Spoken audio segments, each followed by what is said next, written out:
What's up guys, this is गुरु मान। ये है हेल्थ एंड फिटनेस। आज मैं आपको बताने जा रहा हूँ कौन कौन सी एक्सरसाइज है आपको अवॉइड करनी चाहिए अगर आपके बैक में प्रॉब्लम है, अगर आपको डिस्क की प्रॉब्लम है, अगर आपकी लोअर बैक, मिड बैक या अपर बैक की प्रॉब्लम है, किसी तरह के बैक की प्रॉब्लम है, स्पाइनल कोर्ड की प्रॉब्लम है, तो आपके कौन कौन सी एक्सरसाइज आपको अवॉइड करनी चाहिए और क्या आपको सप्लीमेंटेशन या क्या फूड ऐड करना चाहिए ताकि आप अपने आप को ठीक कर पाएं। बहुत ही कॉमन ये प्रॉब्लम है इंडिया के अंदर, वैसे तो हर जगह है, लेकिन लोअर बैक की प्रॉब्लम जिम के अंदर ऑलमोस्ट 30 से 50% लोग सफर कर रहे हैं बैक पेन से।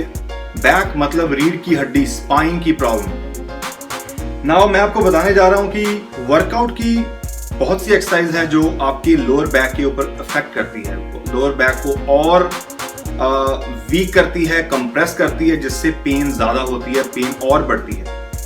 तो जब ज्यादा लोअर बैक डैमेज होती है तो क्या होगा? सर्जरी। और सर्जरी भी इसका इलाज नहीं है। सर्जरी के बाद भी कोई भी आज तक सर्जरी के बाद भी ठीक नहीं हुआ। 1 साल 1.5 साल तक आप ठीक रहेंगे, फिर प्रॉब्लम वापस आएगी और आपको वो इंजेक्शन लगाते हैं आपकी रीढ़ की हड्डी के अंदर आपको टेम्परेरी उस पेन से रिलीफ करने के लिए। और वो जो इंजेक्शन का असर है वो 8 महीने 1 साल तक होता है, उसके बाद दोबारा आपको लगता है। बहुत लोग सफर कर रहे हैं, उनको ऑलरेडी मालूम है मैं क्या बोल रहा हूँ। अगर आपकी सर्जरी हुई है, आपका डॉक्टर आपको वो शॉट्स दे रहा है हर साल के अंदर, तो आपको मालूम है मैं क्या बोल रहा हूँ। तो मैंने इसके ऊपर एक वीडियो बनाई थी टोटली लोअर बैक पेन के ऊपर क्या हो रहा है एक्चुअली। लगभग 15 से 20 मिनट की वीडियो है, काफी लंबी वीडियो थी, मैं 2 साल पहले बनाई थी। आप चेक कर सकते हैं गुरु मान लोअर बैक पेन की जो वीडियो है, आप डीप इंफॉर्मेशन ले सकते हैं। लेकिन आज मैं क्विक शॉर्ट टॉपिक कवर करूंगा कि कौन सी एक्सरसाइज आपने अवॉइड करनी है। मेरे प्रोग्राम के अंदर कोई अगर एक्सरसाइजेज है तो आप क्या रिप्लेसमेंट कर सकते हैं उसकी जगह, तो आप उसको कट करें। प्रिकॉशंस बहुत ही जरूरी है किसी भी एक्सरसाइज को लगाते समय। अगर आप मसल को ट्रेन कर रहे हैं तो आप bones and ligaments and joints को उसके अंदर इन्वॉल्व ना करें। अक्सर बिगेनर्स बहुत करते हैं, ज्यादा नॉलेज ना होने के कारण। इंटरमीडिएट करते हैं, इवन कि एडवांस लोग जिनको 5 साल 10 साल हो चुके हैं वो भी गलती करते हैं। सो जिम में जाकर सिर्फ वेट को ही मूव करना जरूरी नहीं है। आपके वेट भी उठाया वहां रख दिया, ये मूवमेंट जरूरी नहीं है। आप उस मसल को ट्रेन कर पा रहे हैं, जो भी आपका टारगेट मसल है वो जरूरी है। वहां पर 100% आपका माइंड मसल होना चाहिए। बहुत बार बोलता हूं आपको, mind muscle connection, mind with the muscle, joints, ligaments, ये चीज इसके अंदर इन्वॉल्व नहीं चाहिए। ये सिर्फ आपको हेल्प करेंगे उस एक्सरसाइज को परफॉर्म करने में, लेकिन जो स्ट्रेस लेवल है उस जॉइंट्स और लिगामेंट्स के ऊपर नहीं चाहिए। लॉन्ग रन में इंजरीज तो है ही, आप एक्सरसाइज बंद करनी पड़ेगी और then you be in like that injury. जो लोग इंजर्ड होते हैं और रिहैब में एक्सरसाइज करते हैं और ऑलमोस्ट उनका लाइफस्टाइल खराब हो जाता है जब इंजरीज होती है, तो दोबारा बैकअप नहीं कर पाते। मैंने बहुत से अपने क्लाइंट को पास्ट में रिहैब एक्सरसाइज में ऐड किया है। जो स्पोर्ट्स एथलीट्स इंजर्ड होते हैं, दोबारा उनको कैसे ट्रैक पर लाना चाहिए। लॉट ऑफ एक्सरसाइज, टाइम लगता है, हफ्तों का नहीं महीनों का टाइम है, क्योंकि स्पोर्ट्स इंजरी के दौरान आप माइंड मसल नहीं, आपका फोकस कहीं और होता है, तो वहां पर इंजरी ज्यादा होती है। लेकिन जिम एक ऐसी गेम है, यहाँ पर आपको इंजरी होनी नहीं चाहिए, क्योंकि आपका फोकस सिर्फ मसल के ऊपर है, नथिंग एल्स। और उसके बाद भी आप इंजर्ड होते हैं तो दैट्स मिस्टेक। एनीवेज, तो आपने वो गलती नहीं करनी। जॉइंट्स लिगामेंट को इसके साथ इन्वॉल्व नहीं करना, just train your muscle, nothing else. Now lower back की बात करते हैं तो कुछ लेग्स की एक्सरसाइज आपके ऊपर इफेक्ट करती है। मैं आपको दिखाता हूं कि कौन सी वो एक्सरसाइज है जो आपको अवॉइड करनी चाहिए और उसका क्या ऑल्टरनेट हो सकता है। वेल गाइस, सबसे पहली जो एक्सरसाइज है stiff leg deadlift. Stiff leg deadlift में क्या है? आपको मालूम है कि आपकी जो लेग्स है वो स्ट्रेट चाहिए, स्टिफ, मतलब आपने नीज बेंड नहीं करने। तो जब लेग्स आपकी स्टिफ होती है तो आपकी वहां पर जो आप पूरा नीचे आते हैं, क्योंकि आपकी बार्बल ग्राउंड पर टच होगी और आपकी बार्बल आपके टिबियालिस मतलब शिन बोन है उसके साथ होगी, तो उसका आपकी बैक राउंड होती है। जब आपकी बैक राउंड होती है तो जो लूम्बार एरिया है, मतलब L1 से लेकर L5 का एरिया, L1 डिस्क है, वर्टेब्रस है, डिस्क के अंदर देखें L1, L2, L3, L4, L5, उसके अंदर डिस्क है हमारी। और उसके बाद S1 सेक्रम एरिया है, और L के ऊपर क्या है? थोरैकिक, उसके ऊपर क्या है? कर्विकल। सो C, T एंड L और S ये रीजन है स्पाइन का जो हमारी, और जब आप इसको नीचे होते हैं आपका कहां पर है L1 से L5 और S1 इन्वॉल्व है इस एरिया में। तो क्या हो रहा है, राउंड हो रहा है। क्या हो रहा है, L4 L5 की डिस्क है वो बहुत कंप्रेस होती है इस फॉर्म के अंदर, क्योंकि बहुत ज्यादा टेंशन आपके बैक के ऊपर है, आपके बिल्कुल हैमस्ट्रिंग एंड ग्लूट स्ट्रेन हो रहे हैं, प्राइमरी मसल्स है, लेकिन आपकी बैक कॉम्प्रोमाइज कर रही है इस पोजीशन में और आपने ये एक्सरसाइज अवॉइड करनी है। मेरे प्रोग्राम है मैस अप के अंदर ये एक्सरसाइज है, मेरे ख्याल से मस्कुलर 8 या प्योर मैस के अंदर भी है, डंबल स्टिफ लेग। अवॉइड करें ये एक्सरसाइज, आप अवॉइड करें अगर आपकी लोअर बैक की पेन है, प्रॉब्लम है। अगर आप अच्छी तरह से लगा रहे हैं, बहुत लोग कहते हैं मैं परफेक्ट लगा रहा हूं, तब भी अवॉइड करनी है। अगर आपकी बैक की प्रॉब्लम है, अगर आप परफेक्ट लगा रहे हैं, फिर भी 10 से 15% आपकी बैक कॉम्प्रोमाइज कर रही है उस पोजीशन में, आपकी बैक इन्वॉल्व है, डिस्क इन्वॉल्व है, वो राउंड जो S1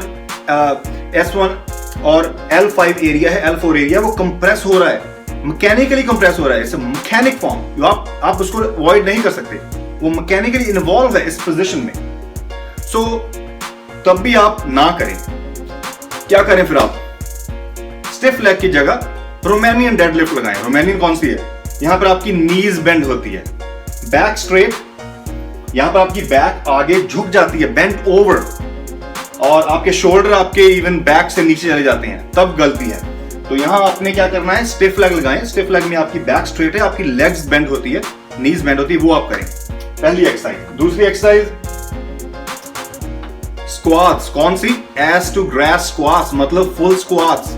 फुल स्क्वाट्स अवॉइड करें। फुल स्क्वाट का मतलब है आप पूरा नीचे जा रहे हैं, आपकी एस जो है ऑलमोस्ट आपकी अकीली मसल है यहां पर आपका, उसके पास टच होती है, इसको ass to grass you going full all the way down.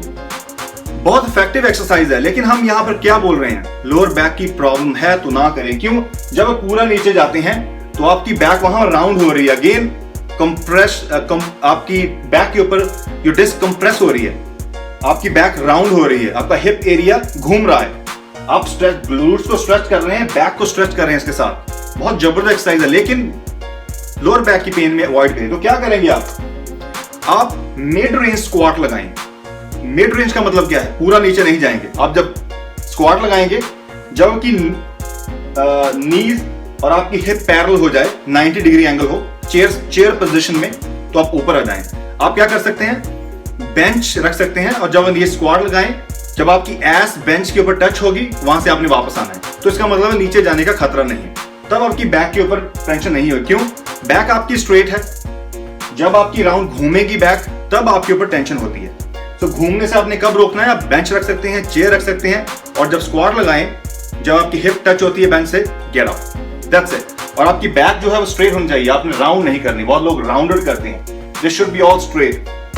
Well, so ass to grass full squat की जगह आप मिड रेंज स्क्वाट लगाएंगे, राइट। समझने की कोशिश करें, जब आपकी हिप रोटेट होती है, इन्वॉल्व है। सेम लेग प्रेस में अगर आप पूरा नीचे आते हैं, अगर आपकी नीज आपकी चेस्ट के पास आ रही है, तो आपकी वहां से पैड से लिफ्ट घूमेगी, आपकी पैड से हिप घूमेगी, तो क्या होगा, L5, S1, L4, L3 area compress हो रहा है, खतरा, स्लिप डिस्क, बल्जिंग, वो ठीक नहीं है आपकी। सो एनीवे, सो इसके बाद नेक्स्ट एक्सरसाइज है ट्विस्टिंग। ये भी एक्सरसाइज मेरे जिम के अंदर प्रोग्राम में है।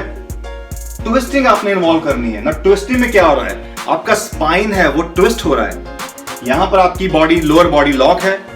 मैंने बोला आपका, आप जब आपकी लोअर बॉडी लॉक हो और आप जब घूम रहे हैं, वो जो एरिया है S1, S1 से लेकर L1 का एरिया वो घूम रहा है, तो टोर्सो आपका घूम रहा है। तो स्पाइन अगर आपकी L5 और S1, मतलब जहां पर आप बेल्ट बांधते हैं, पेंट बांधते हैं, वो एरिया घूमता है। और अगर आपको डिस्क की प्रॉब्लम है, पेन होती है, डिस्क बल्जिंग है, हर्निएटेड डिस्क है, तो वहां पर आपका जो लिक्विड है वो ऑलरेडी बाहर आया हुआ है। ये एक थोड़ी एडवांस इंफॉर्मेशन आप चेक करें, वो वीडियो के अंदर मैंने बताया हुआ है कि कहां से लिक्विड बाहर आता है। तो जो डिस्क के अंदर से लिक्विड बाहर आता है, तो बल्जिंग होती है, पेन होती है। इस मोमेंट में सही नहीं है आपके लिए, और पेन होगी। तो ये आपने कोई भी, चाहे आप इंक्लाइंड बेंच पर लगा रहे हैं, चाहे आप किसी पर लगा रहे हैं, क्या लगाएंगे अगर ये एक्सरसाइज ना लगाएं तो? ये तो ऑब्लिक्स की एक्सरसाइज है। तुम क्या करें ऑब्लिक्स के लिए, साइड प्लैंक्स रखें, अपनी बॉडी स्ट्रेट हो, side planks, east side, simple exercise है, वो लगाएं। तो ऑल्टरनेट आपके पास होना चाहिए। आप ट्विस्टिंग ना लगाएं, फिर पेन होगी आपको। उसके बाद बहुत लोग स्ट्रेचिंग करते हैं, स्टैंडिंग हैमस्ट्रिंग स्ट्रेच। गाइस, ये बहुत ही डेंजरस एक्सरसाइज है अगर आपकी बैक की प्रॉब्लम है। ये स्ट्रेच आपको नहीं करना। This is again stiff leg position में आप यहां पर अपने टोज को टच करते हैं, ये आपने नहीं करना। आप अवॉइड करें इस स्ट्रेच को। सो स्टैंडिंग हैमस्ट्रिंग स्ट्रेच नहीं करना। तो कौन सी स्ट्रेच करें? आपको मालूम है इसमें क्या हो रहा है? ये L1S सेक्रम घूम रहा है, कंप्रेस हो रही है आपकी L5 area, lower disc area, lumbar area compress हो रहा है। Don't do this stretch. कौन सा स्ट्रेच करें? सिंपल स्टैंडिंग स्ट्रेच एक लेग से करेंगे आप, दोनों लेग से स्ट्रेच नहीं करना आपने कभी भी। एक one leg at a time, keep your back straight, और आपकी जो यहां पर हील है, आपकी लेग है, वो आपकी ऑलमोस्ट बेंच के ऊपर चाहिए। बेंच हो, चेयर हो, एंड शुड बी स्ट्रेट। आप यहां पर अपने थाइस के ऊपर हाथ रखकर स्ट्रेच कर सकते हैं वन बाय वन, इजी। अगर आपको बैक में पेन है जब सुबह उठते हैं सुबह बेड से, तो आप ये स्ट्रेच करें, आपकी फ्लेक्सिबिलिटी बढ़ेगी और पेन से आप रिलीफ होंगे। सो गाइस, ये थे मेरे इंफॉर्मेशन कौन सी एक्सरसाइज अवॉइड करनी है, और कुछ आपने चीजें ऐड करनी है इसके अंदर। वेल, आपको सप्लीमेंट ऐड कर सकते हैं।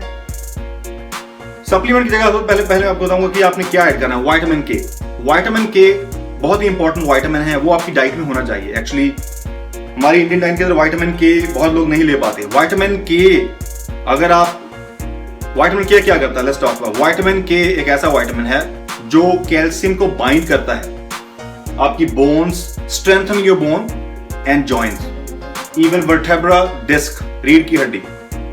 सो वो जो विटामिन के है वो बाइंड करता है कैल्शियम को। अगर विटामिन के आपकी डाइट में प्रेजेंट नहीं है तो आप अपनी स्ट्रेंथन नहीं कर पाएंगे, क्योंकि कैल्शियम बाइंड नहीं होगा, और that is very important. Vitamin के लिए ग्रीन वेजिटेबल्स जो है, ग्रीन लीफी वेजिटेबल्स, स्पिनच वगैरह हो गया, ये सारा कुछ हो गया, और हेल्दी।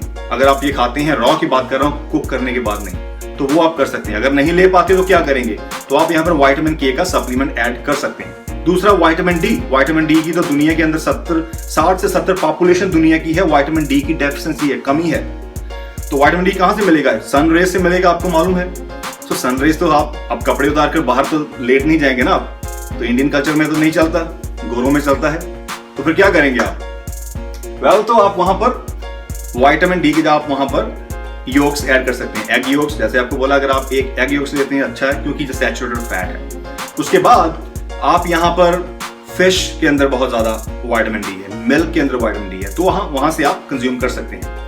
तो बहुत लोग मिल्क भी नहीं ले पाते, फिश भी नहीं खाते, एग्स भी नहीं ले पाते, नॉन वेजिटेरियन हैं, और कभी कभी कई लोगों को लैक्टोज की प्रॉब्लम है। तो विटामिन डी का सप्लीमेंट ऐड करें। 2000 से 4000 इंटरनेशनल यूनिट आपकी डोज होनी चाहिए विटामिन डी। विटामिन डी क्यों चाहिए? विटामिन डी इसलिए चाहिए आपको कि विटामिन डी के बगैर कैल्शियम एब्जॉर्ब नहीं होगा। So vitamin D helps to absorb the calcium.